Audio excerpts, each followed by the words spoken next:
as complete a game as we've had against a really good team that we have a lot of respect for. They're on their way to 20 wins, so that was a big time win for us. It's hard to just point individual guys because so many guys were good, but the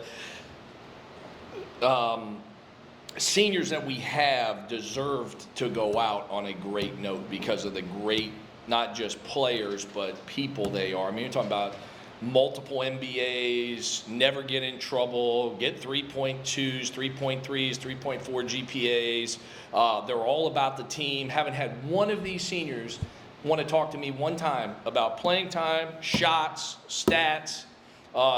You got Dean in there that needs, has got a tear in his knee, and he plays anyway. So I like, you couldn't, as a coach, love a group of guys any more than I do those guys. So, Coach, despite Delaware missing some of its big men, you guys found they found much of the success driving to the win early, right? So, how did you look to make changes and limit Delaware's interior offense throughout the game? Well, it was a couple things. One, I thought we guarded them fairly intelligently. I thought, Tyler had some blocks, and Chris had some blocks, and Fitz had some blocks. And that always helps because it discourages.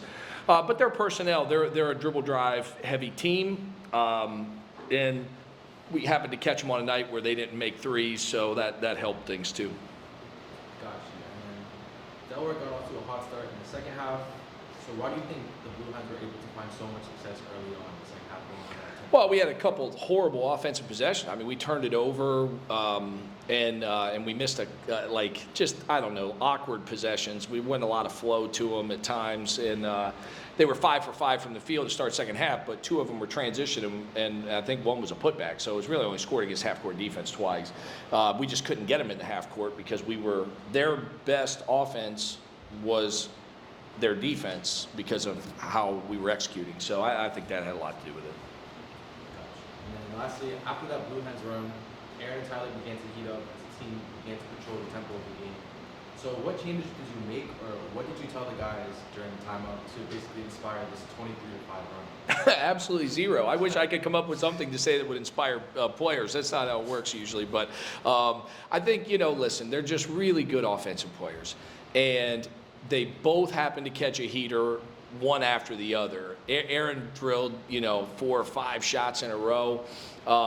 And that's just, he puts in a lot of work on his skill set. He's in the gym all the time with Coach Avery, who does a really good job developing guys. And then around the 9-minute mark or so, Tyler put the game away with his run. And, there wasn't anything from me. Trust me, it was those two. It was 2 great players playing great. That's what it was. Got you. So then, Tyler, you caught fire in the second half, hitting 3 straight threes during the 23-5 run. So how are you able to heat up after Delaware came so close to capturing the lead? Just do what I do best, and that's just hit shots and shoot with confidence and just feed off the energy from my teammates. I played for them. They all, had it going. And, obviously I felt like I started off really slow, but I just, senior night, open shots just felt a little short. So I felt good, and I just, just fed off the energy and just did what I had to do. Gotcha.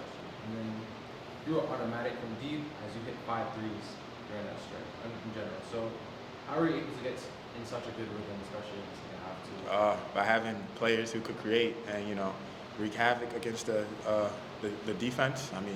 AC can make plays, Dean can make plays, and equivalent from last year, I had to make a lot of off the dribble plays, and so this time I'm kind of just stepping into threes, which was my specialty for a long time. So, just getting back to what I do best, and just hitting down the shots.